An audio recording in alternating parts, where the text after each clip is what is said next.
Olá, seja bem-vindo ao programa Direito na Prática, um programa que vai tratar de questões atuais do mundo do direito. Espero que você realmente consiga compreender as questões do universo jurídico. Hoje nós vamos tratar do direito de família e de fake news. Pessoal, toda paternidade, todo exercício de ser pai, ser mãe, é uma consequência cultural. Fake news, na verdade, é uma notícia falsa, né? E ela ganhou muito destaque, principalmente a partir das eleições americanas. Começou-se a falar muito sobre isso, né? E agora as eleições brasileiras também têm sido um laboratório, digamos assim, para quem gosta de propagar esse tipo de informação.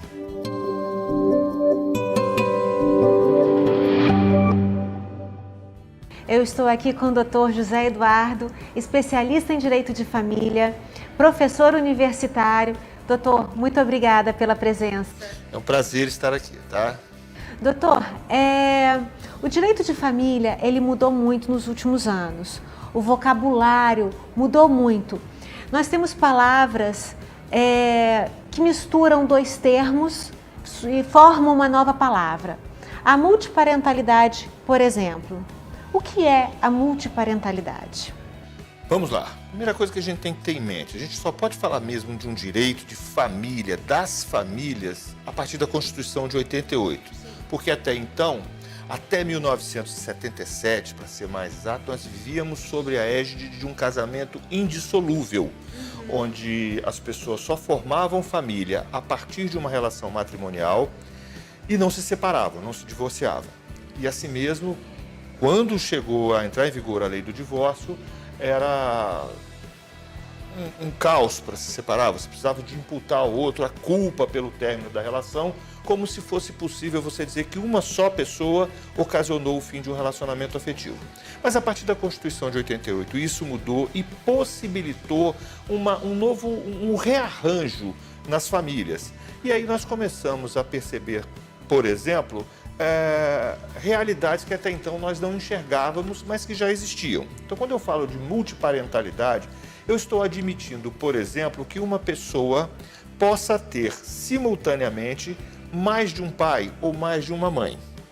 É uma novidade isso, né, doutor? A gente não sabe se é uma novidade ou se é um olhar novo que nós lançamos. Verdade, a regulamentação do que acontecia, né? Exatamente, porque é muito comum, por exemplo, no interior do nosso Brasil, a gente vê isso com muita constância, é o que a gente veio a chamar de adoção à brasileira. O que é essa adoção à brasileira? Alguém se encanta por alguém que tenha um filho novo, geralmente um bebê. Isso era muito comum antigamente, ainda hoje vemos alguns casos no interior. E essa pessoa assume como seu um filho que sabe não ser biologicamente seu. E cria como se fosse. Cria como sendo, efetivamente, assume efetivamente a paternidade. Registra muitas vezes. Exatamente, era muito comum no interior. O que as pessoas faziam? Às vezes a criança até já tinha um registro. E aquela certidão de nascimento, adivinha, nome da mãe e aí nome do pai, desconhecido. Vai lá e registra. Vai num outro cartório e faz uma nova certidão. Isso era muito comum. Por quê? Porque o pai podia chegar e declarar, olha, fulano é meu filho. Então era muito comum. Não existia o teste de paternidade, né? Não precisava, porque o nosso direito, ele sempre trouxe a filiação como uma filiação estritamente matrimonial, ou seja, a lei estabelece uma presunção de paternidade das pessoas que são casadas. E aí acontecia essa fraude, porque na verdade o que nós estamos lidando é com uma fraude ao registro. Só que essa criança cresce, um belo dia começa a desconfiar que tem alguma coisa ali e a verdade acaba vindo à tona. E essas crianças que viram adultos depois se veem diante de um dilema. Quem é o seu pai? É certo a gente tomar como pai aquele que criou, aquele que conduziu moralmente e até fisicamente, que perdeu noites de sono, ou aquele biológico? Os estudos e o direito chegou à conclusão de que uma paternidade não exclui a outra. O fato de você ter uma paternidade afetiva, socioafetiva, como a gente chama, não implica em você abrir mão da sua verdade biológica. Então, a gente também não tem como dizer qual das duas verdades é mais verdadeira, se é que a gente pode dizer assim. Então, nós chegamos numa situação que o direito começou a ter que agir. Vamos fazer o quê? Reconhecer somente a paternidade reconhecer a paternidade somente como um evento, um acidente biológico, ou nós vamos reconhecer a paternidade como algo cultural, de um atravessamento na vida daqueles sujeitos? Até porque tem uma questão emocional envolvida. Afetiva, o afeto, ele começa a ganhar valor jurídico, a ter peso, a ter consistência jurídica. Sim. Chegamos à conclusão, e o Supremo Tribunal Federal chega a essa conclusão também, que você não tem como dizer que a paternidade biológica é mais ou menos relevante que a paternidade socioafetiva. Consequência, vamos conviver as duas juntas. A multiparentalidade, ela é consequência da parentalidade socioafetiva? Um momentinho. Voltaremos já já, que o Dr. José Eduardo irá responder a nossa pergunta.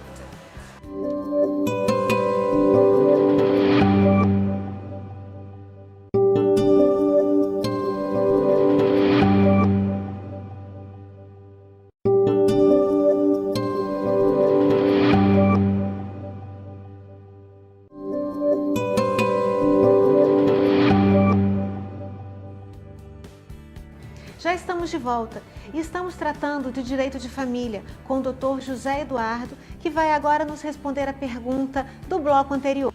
Doutor, a multiparentalidade é consequência da parentalidade socioafetiva?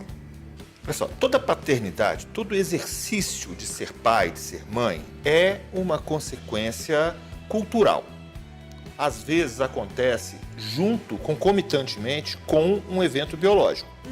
Mas só o evento biológico não garante a paternidade, porque a paternidade é muito mais do que simplesmente a conjunção de duas células e o desenvolvimento de uma terceira pessoa, de um ser a partir daí. É esse cuidado, é essa lida. Tá? Quando coincide da biologia e da cultura e do afeto andarem juntos, ótimo, nós temos uma situação só. Mas há casos em que isso não anda junto. Você tem uma pessoa que é biologicamente filho de um e na sociedade, perante a sociedade, no dia a dia, no tratamento, nos cuidados, ela é outra pessoa que exerce o que a gente chama de posse de estado de filho. É a pessoa poder familiar. É mais do que o poder familiar. É o carinho, é o cuidado, é o zelo, é o exercício efetivo daquilo que se espera de um pai, daquilo que se espera de uma mãe.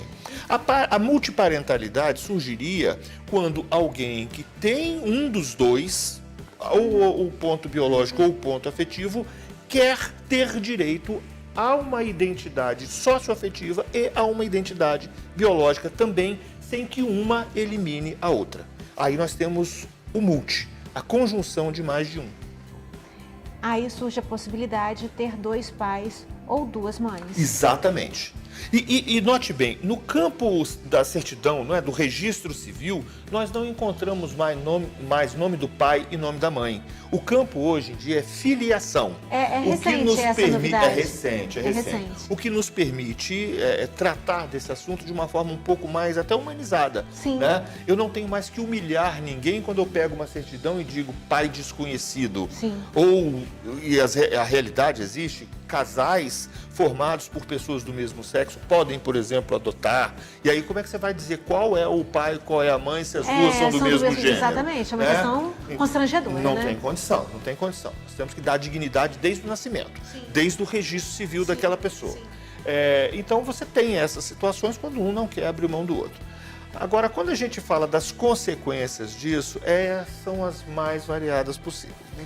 Pois então, doutor, com relação à herança, a multiparentalidade ela traz consequências. Sim. Porque imaginemos que essa criança ou esse adolescente tenha uma mãe e dois pais. O que vai acontecer aí?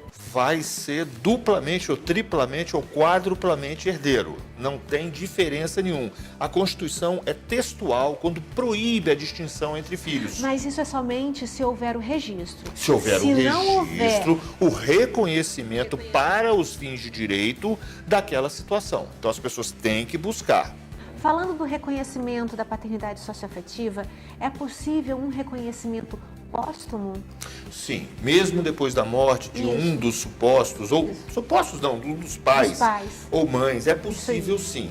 A pessoa deve procurar o Poder Judiciário, fazer as provas do que a gente chama de posse do estado de filho, ou seja, vai ter que demonstrar que havia uma relação ali, que era uma relação típica entre pais e filhos, e essa sentença do juiz reconhecendo essa paternidade vai servir como documento hábil a promover o registro civil daquela pessoa, que vai passar então a ter no seu registro civil mais de um pai ou mais de uma mãe. Jurisdição voluntária, né, doutor? Mas com a participação do Ministério Público sempre se tratar for de menor, né? E os Porque é filhos? possível também, mas... E também tem a questão do interesse público, até de ser o fato de ser o registro público, interessar toda a sociedade. E os filhos biológicos desse falecido? Não Eles podem até contestar essa ação, podem até se opor, no sentido de buscar, produzir provas e tal, mas o interesse ali mesmo é da própria pessoa. Se demonstrar interesse jurídico, como por exemplo a partilha de uma herança ou de alguma coisa assim, sim, eles podem se opor, demonstrando o interesse jurídico. Aí é uma questão de provas também. Né? Também, vai ter que provar, tudo tem que ser provado, tá bom? Isso aí. Obrigada, doutor, pela presença. Sempre à disposição. E no próximo bloco falaremos sobre um assunto que está super atual no momento: fake news, com Sérgio Denicoli. É a mentira com cara de notícia verdadeira e acaba por deixar as pessoas, às vezes, bastante em dúvida, né?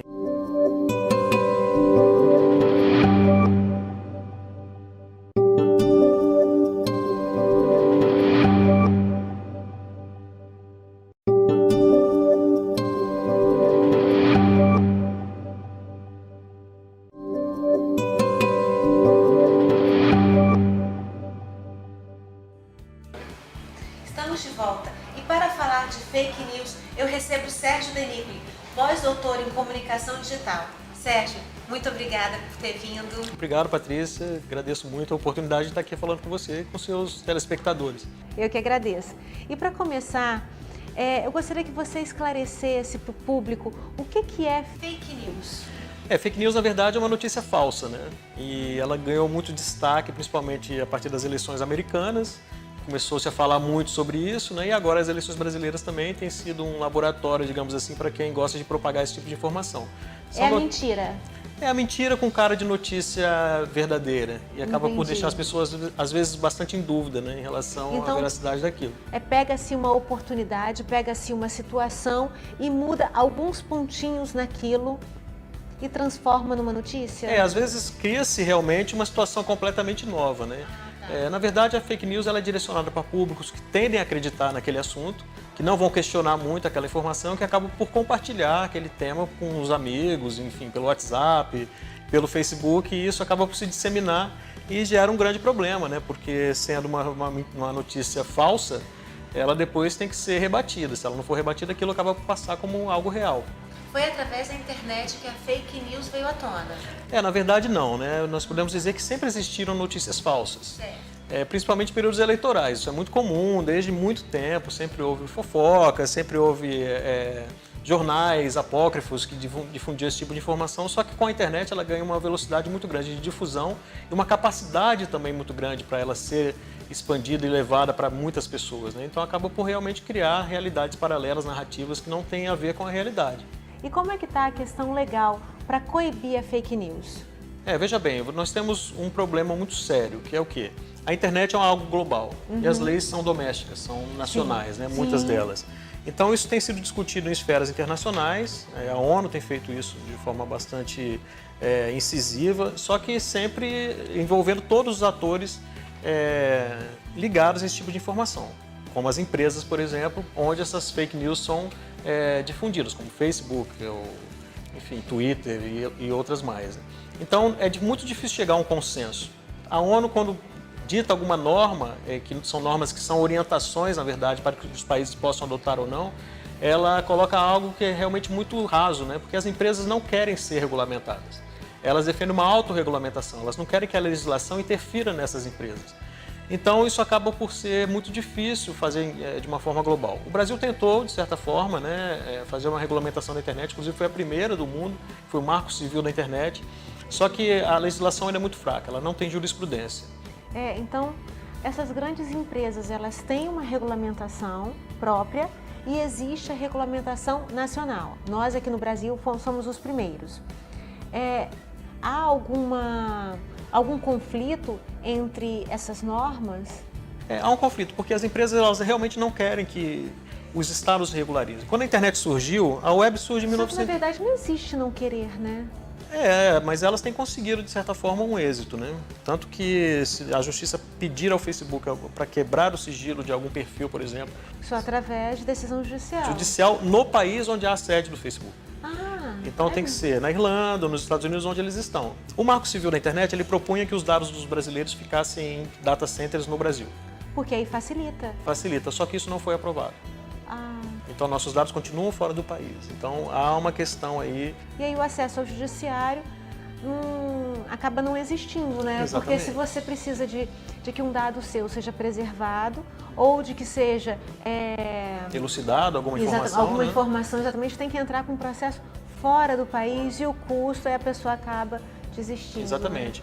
E muitas vezes o Facebook, por exemplo, não acata decisões da justiça brasileira. Ele prefere pagar a multa.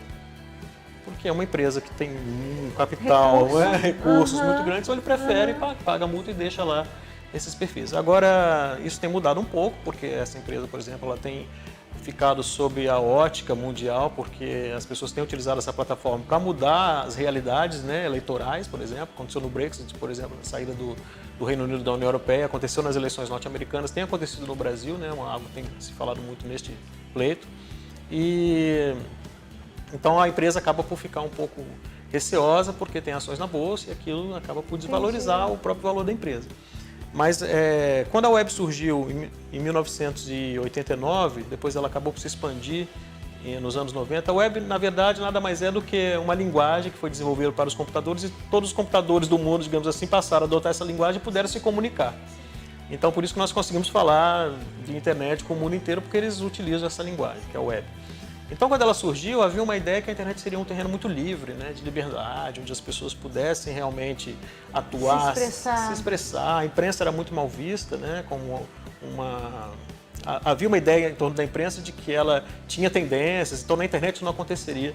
Isso tudo bem, aconteceu durante um período dessa liberdade realmente, né? A ideia do jornalista cidadão, as pessoas podendo compartilhar coisas, publicar na internet. Mas você não concorda que extrapolou um pouquinho? Exatamente. Com o tempo, algumas empresas acabaram por dominar a internet. Nós pegamos o Facebook, como eu falei, o Google, né? São empresas que dominam, de certa monopólio. forma. Praticamente, não tira monopólio, mas digamos que é um oligopólio, que são poucas empresas, né? Sim. E hoje nós estamos, de certa forma, reféns dessas empresas. E a nossa história acaba ficando ali, né? Então, por exemplo, como nós nos comunicamos muito de forma online, os dados, digamos, de uma eleição, foi o exemplo que eu dei, ficam nessas empresas. Não estão mais registrados em livros, em atas, etc. E todos têm acesso. Nem todos têm acesso, são dados privados, são dados dessas empresas. E essas empresas acabam por utilizar esses dados como comércio. Então, nós somos um produto, né? É aquela velha máxima do marketing, né? Se algo é gratuito, o produto somos nós, né? Então, se nós utilizamos essas plataformas de forma gratuita, ela está vendendo os nossos dados. E aí há todo um comércio que se desenvolve, um comércio muito grande, né? De escala planetária. Que a gente nem imagina por trás disso, né? Exatamente. Na verdade, é comercialização da nossa vida, né? Dos nossos gostos. Então, isso tomou uma proporção onde a liberdade passa muito distante, ao contrário do que nós acreditávamos que aconteceria lá nos anos 90. Sérgio, nós vamos agora entrar para o nosso intervalo e daqui a pouco voltamos.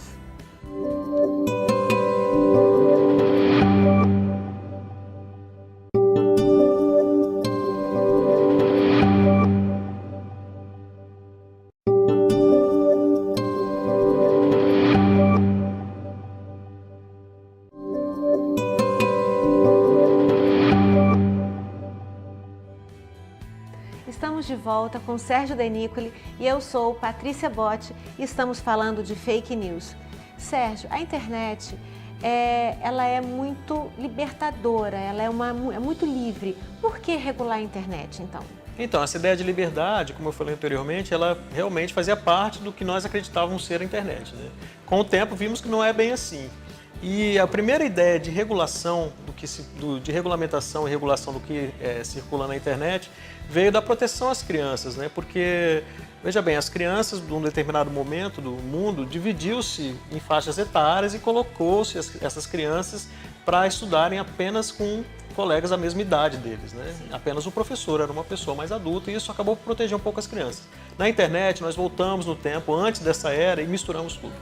As crianças falam com adultos, elas têm contato com isso. Uma pessoa pode, inclusive, dizer que é uma criança para, enfim, fazer algum tipo de maldade com essa criança e é muito difícil detectar isso. Então, essa ideia surgiu, essa ideia de perigo, ela veio à tona com a liberdade que se deu na internet, essa suposta liberdade, e aí entendeu-se que era importante proteger as crianças. E foi o primeiro passo dado para a regulação da internet, foi justamente proteger essas crianças. Então, as legislações começaram por aí. Isso surgiu inicialmente nos Estados Unidos, depois foi expandindo e ainda hoje é uma preocupação muito grande, né? Infelizmente, no Marco Civil da Internet brasileira, esse tema passou um pouco ao largo, nós não temos ainda uma regulamentação muito forte que possa proteger as nossas crianças, mas é importante que isso seja debatido.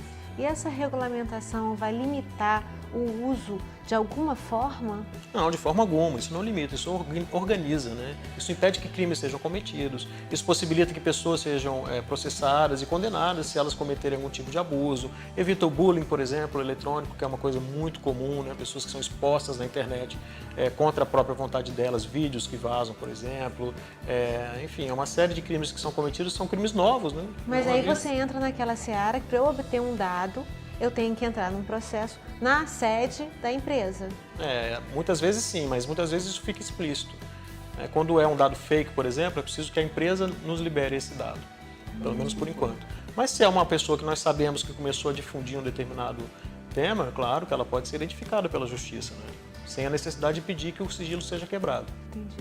E qual o conselho que você dá para aquele cidadão que tenha o hábito de difundir, de compartilhar todas as informações que recebe?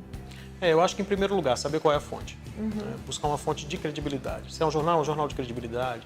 Ouvir-se os dois lados da questão, que é um princípio jornalístico importante. Está muito tendenciosa essa reportagem? Suspeitem sempre, sabe? Se você tiver dúvida, busque no Google. Veja se aparecem coisas ali referentes. É o espírito investigativo. Investigativo. Né? Não vamos acreditar em tudo que aparece, não, porque daqui a pouco nós estamos vivendo dentro de uma grande teoria da conspiração. Isso é muito prejudicial para a nossa democracia, inclusive.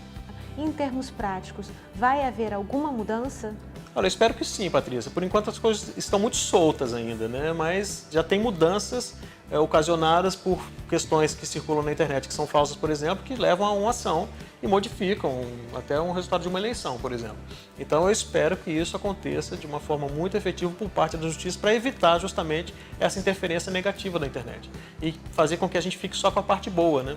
Até porque o povo ele não tem condições ainda de discernir a questão da fake news. É muito difícil porque, primeiro que a fake news ela é compartilhada quando eu acredito naquela notícia. Sim. Depois, se aquela informação vem de alguém que eu confio, né, de alguém próximo a mim, alguma... Que não verificou a vericidade. Que não verificou e a pessoa acaba, se fulano de tal me encaminhou, uma pessoa que tem tanto cuidado, uma pessoa com tantos conhecimentos, então é a verdade. Não é bem assim. Exatamente. Todo mundo pode se enganar. Eu mesmo já me enganei, certamente você também, quase todos nós já caímos nessa questão de fake news, mas hoje eu tenho muito cuidado. Até porque nós temos as nossas convicções e se aquela notícia ela nos agrada, a gente tem a tendência, né? Somos tendenciosos a divulgar.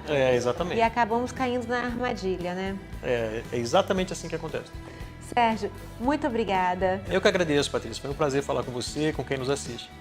E você, telespectador que nos assistiu, se tiver alguma dúvida, algum comentário, entre na nossa página no Facebook, Direito na Prática, e no Instagram, TV Direito na Prática.